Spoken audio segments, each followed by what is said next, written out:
Prostate gland और after 40 बहुत चिक है और बहुत सारे अलग अलग आपको रेमेडियल एक्टिविटीज़ तो वैसे मिल जाती हैं।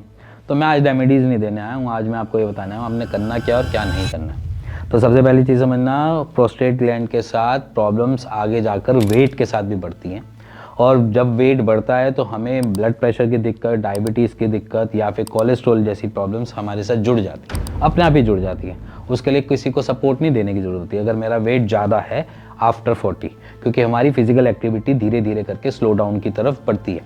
जैसे हम बचपन में भागते दौड़ते थे वैसे हम आज की डेट में 40 या 30 में नहीं भागते दौड़ते। हम अपने गल्ले पे बैठे होते हैं या फिर हम अपने कामों में बैठे होते हैं या फिर हम किसी डेस्क जॉब पे कर रहे होते हैं या फिर किसी कॉर्पोरेट में काम कर रहे हैं, हम बैठे हुए हैं और हमारी फिजिकल एक्टिविटी ना के बराबर पूरे दिन में भी अगर आप देखोगे तो 6000 स्टेप से ऊपर नहीं जा पाते होगे।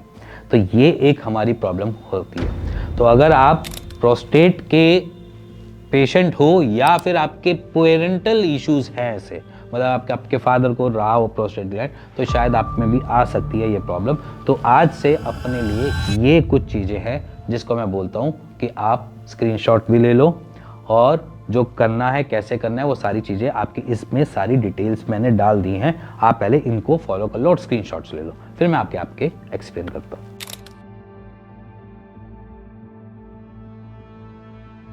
सो गाइज, मेरे ख्याल से आपने डू एंड डोंट्स की अपने देख लिया होगा, स्क्रीनशॉट ले लिया होगा, बट अपनी हेल्दी लाइफ के लिए बहुत इजी है।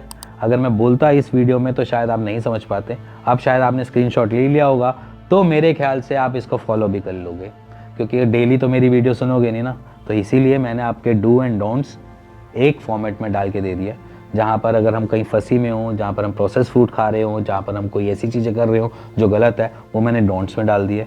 जो हमको डेली करना है, जो डेली एक्टिविटी में, जैसे कि एक्सरसाइज करनी है, अपने वेट को मैनेज करना है, अपनी बॉडी को मेंटल या फिजिकली स्ट्रेस नहीं देना है, तो वो सारी चीज़ें मैंने डूज में डाल दी।